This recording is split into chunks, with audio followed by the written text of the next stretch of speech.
My channel friends. ಇವತ್ತಿನ special Kunigal ಶೈಲಿನಲ್ಲಿ ಮಾಡುವಂಥ ಬಳಿಯೋ ಅಕ್ಕಿ ರೊಟ್ಟಿ. ಇವತ್ತಿನ ರೆಸಿಪಿ ಇಲ್ಲಿ ನಾನು ಮಾಡ್ತಾಯಿಲ್ಲ, ನಮ್ಮ ಅತ್ತೆ ಮಾಡ್ತಾಯಿದ್ದಾರೆ. ಸೊ ಇಲ್ಲಿ ಜರಡಿ ಇಟ್ಕೊಂಡಿರುವಂಥ ಅಕ್ಕಿ ಹಿಟ್ಟನ್ನ ಒಂದು ಬೌಲ್ಗೆ ಶಿಫ್ಟ್ ಮಾಡಿಕೊಂಡ್ರು. ಅದಕ್ಕೆ ಸ್ವಲ್ಪ ಉಪ್ಪಿನ ಪುಡಿನ ಹಾಕ್ಕೊಂಡು ಸ್ವಲ್ಪನೇ ನೀರು ಹಾಕ್ಕೊಂಡು ಮಿಕ್ಸ್ ಮಾಡ್ಕೊತೀನಿ ಅಂತ ಹೇಳಿದ್ರು. ಸೊ ನಾವು ಹಾಸನ ಸೈಡಲ್ಲೆಲ್ಲ ಆ್ಯಕ್ಚುಲಿ ತಟ್ಟೋ ರೊಟ್ಟಿಯನ್ನು ಮಾಡೋದು. ನಾವು ಕುಣಿಗಲ್ಗೆ ಬಂದಾಗೆಲ್ಲ ನಾವು ನಮ್ಮ ಅತ್ತೆ ಹತ್ರ ಈ ರೀತಿಯಾಗಿ ಬೆಳೆಸ್ಕೊಂಡು ತಿಂತಾ ಇರ್ತೀವಿ. ತುಂಬ ಚೆನ್ನಾಗಿ ಮಾಡ್ತಾರೆ.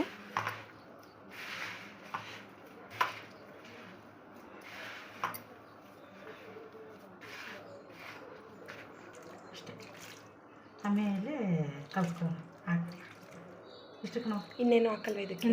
ಏನೇನೋ ಹಾಕ್ತಿರಲ್ಲ? ಇಲ್ಲ, ರವೆ, ಗೋಧಿ ಹಸಿಟ್ಟು ಹಾಕಿದ್ವಿ ಒಂಚೂರು. ಇಷ್ಟು ಗೋಧಿ ಹಸಿಟ್ಟಿತ್ತು ಅಲ್ಲ, ಮೈದಾ ಹಸಿಟ್ಟು ಹಾಕಿದ್ವಿ. ರವೆ ಏನು ಹಾಕಿಲ್ಲ? ಇಲ್ಲ ಇಲ್ಲ.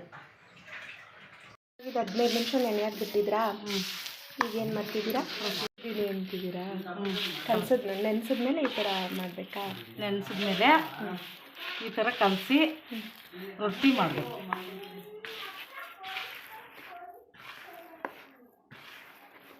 ಇದನ್ನೊಂದು 5 ನಿಮಿಷ ಈ ಥರ ಚೆನ್ನಾಗಿ ಮಾಡ್ತೀವಿ. ಇದಕ್ಕೆ ಸ್ವಲ್ಪ ಮೈದಾ ಹಿಟ್ಟು, ಸ್ವಲ್ಪ ಗೋಧಿ ಹಿಟ್ಟು, ಅಕ್ಕಿ ಹಸಿಟ್ಟು, ಬೇಕು ಅಂದರೆ ರವೆ ಕೂಡ ಹಾಕೋಬೋದು. ಇವಾಗ ಇದನ್ನು ಚೆನ್ನಾಗಿ ನಾದು ಒಂದು ಅದಕ್ಕೆ ತಗೊಂಡು ಬಂದರು. ರೊಟ್ಟಿ ಬಳಿಯೋ ಅಂತ ಒಂದು ಅದಕ್ಕೆ ಸ್ವಲ್ಪ ನೀರು ಹಾಕ್ಕೊಂಡು. ಸೊ ಇಲ್ಲಿ ಹಂಚು ಕಾಯ್ದಿತ್ತು ಒಂದು ಕಡೆ. ಸೊ ನಮ್ಮ ಅತ್ತೆ ಒಂದೊಂದಾಗಿ ಬಳಿಯೋದಕ್ಕೆ ಸ್ಟಾರ್ಟ್ ಮಾಡಿದ್ರು. ಇಲ್ಲಿ ಎಷ್ಟು ತೆಳುಗೆ ಸಾಧ್ಯನೋ ಅಷ್ಟು ತೆಳುಗೆ ಅವರು ಬಳಿತಾ ಇದ್ದಾರೆ.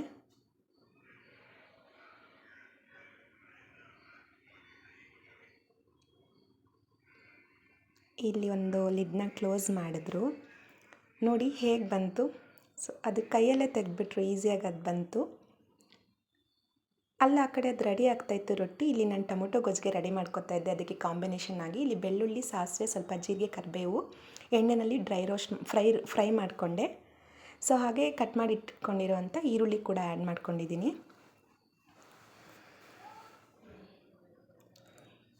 ಬೇಸಿಕಲಿ ನಾವು ಕುಣಿಗಲ್ಗೆ ಬಂದಾಗೆಲ್ಲ ಅತ್ತೆನೇ ಮಾಡಿಕೊಡ್ತಾರೆ, ತುಂಬ ಚೆನ್ನಾಗಿರುತ್ತೆ. ಸೊ ನಮಗಿಲ್ಲಿಗೆ ಬಂದರೆ ಇದೇ ಸ್ಪೆಷಲ್. ಸೊ ಇಲ್ಲಿ ಈರುಳ್ಳಿ ಎಲ್ಲ ಚೆನ್ನಾಗಿ ರೋಸ್ಟ್ ಆದಮೇಲೆ ಕಟ್ ಮಾಡಿ ಇಟ್ಕೊಂಡಿದ್ದಂಥ ಟೊಮೊಟೊನ ಆ್ಯಡ್ ಮಾಡ್ಕೊತಾ ಇದ್ದೀನಿ.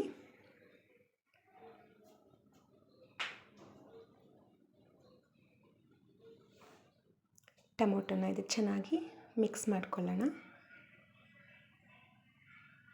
ಇಲ್ಲಿ 2 ಹಸಿಮೆಣಸಿನ್ಕಾಯಿ ಸೇರಿಸ್ಕೊಂಡಿದ್ದೆ, ನಾನು ಆವಾಗಲೇ ಹೇಳಿರಲಿಲ್ಲ. ಇವಾಗ ಸ್ವಲ್ಪ ಅರಿಶಿನ ಪುಡಿ ಹಾಗೆ ಉಪ್ಪಿನ ಪುಡಿನ ಸೇರಿಸ್ಕೊತೀನಿ.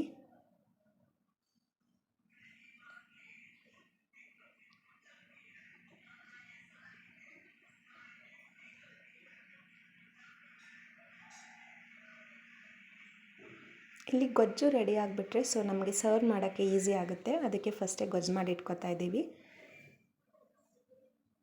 ಇನ್ನೊಂದು, ಈ ರೊಟ್ಟಿನ ಬಿಸಿ ಇರುವಾಗಲೇ ತಿಂದರೆ ತುಂಬ ಚೆನ್ನಾಗಿರುತ್ತೆ, ಸಾಫ್ಟಾಗಿರುತ್ತೆ. ಸೊ ಸ್ವಲ್ಪ 1 ಅವರ್ 2 ಅವರ್ ಆಗಿಬಿಟ್ರೆ ಅದನ್ನು ತಿನ್ನಲಿಕ್ಕೆ ಸ್ವಲ್ಪ ಗಟ್ಟಿ ಅನಿಸುತ್ತೆ. ಸೊ ಇದಕ್ಕೆ ಸ್ವಲ್ಪ ಖಾರದ ಪುಡಿ ಸೇರಿಸ್ಕೊಂಡೆ, ಖಾರಕ್ಕೆ ತಕ್ಕಷ್ಟು. ಮುಂಚೆನೇ 2 ಹಸಿಮೆಣಸಿನ್ಕಾಯಿ ಕೂಡ ಹಾಕ್ಕೊಂಡಿದ್ದೆ, ನೋಡಿಕೊಂಡು ಖಾರದ ಪುಡಿನ ಆ್ಯಡ್ ಮಾಡ್ಕೊಳ್ಳೋಣ. ಸೊ ಇವಾಗಿದು ಫೈನಲ್ ಸ್ಟೇಜ್ಗೆ ಬಂತು. ನಾನಿವಾಗ ತುರಿದಿಟ್ಕೊಂಡಿದ್ದಂಥ ಕಾಯಿ ತುರಿನ ಸೇರಿಸ್ಕೊಂಡೆ. ಅದ್ರ ಜೊತೆಗೆ ಸ್ವಲ್ಪ ಕೊತ್ತಂಬರಿ ಸೊಪ್ಪು ಕೂಡ ಸೇರಿಸ್ಕೊಂಡೆ. ಸೊ ಇಲ್ಲಿ ಟೊಮೊಟೊ ಗೊಜ್ಜು 1-2 ಮಿಕ್ಸ್ ಕೊಟ್ಕೊಂಡ್ರೆ ಮುಗೀತು. ಅಲ್ಲಿ ರೆಡಿ ಆಗ್ತಾ ಇರೋ ರೊಟ್ಟಿಗಳಿಗೆ ಸರ್ವ್ ಮಾಡೋಕ್ಕೆ ಇಲ್ಲಿ ಟೊಮೊಟೊ ಗೊಜ್ಜು ರೆಡಿ. ಸೊ ಅಲ್ಲಿ ಬಿಸಿ ರೊಟ್ಟಿ ರೆಡಿ ಆಗ್ತಾಯಿತ್ತು, ಬಳ್ದಿರೋ ಅಂಥ ರೊಟ್ಟಿ. ಒಬ್ಬೊಬ್ರಿಗೆ ನಾನಿಲ್ಲಿ ಪ್ಲೇಟ್ಗೆ ಹಾಕಿ ಶಿಫ್ಟ್ ಮಾಡಿಕೊಡ್ತಾಯಿದ್ದೆ. ನೋಡಿ ಎಷ್ಟು ಸಾಫ್ಟಾಗಿದೆ. ಸೊ ಇಲ್ಲಿ ನಮ್ಮ ಅತ್ತೆ ಬಿಸಿ ಬಿಸಿಯಾಗಿ ಮತ್ತೆ ಹಂಚ ಮೇಲೆ ಸುಡ್ತಾಯಿದ್ರು.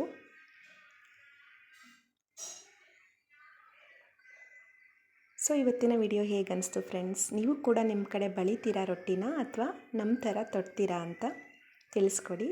Thank you so much for watching. Please friends, ನನ್ನ ಚಾನಲ್ನ ಸಬ್ಸ್ಕ್ರೈಬ್ ಮಾಡಿ, ಲೈಕ್ ಮಾಡಿ, ಶೇರ್ ಮಾಡಿ. Thank you so much once again.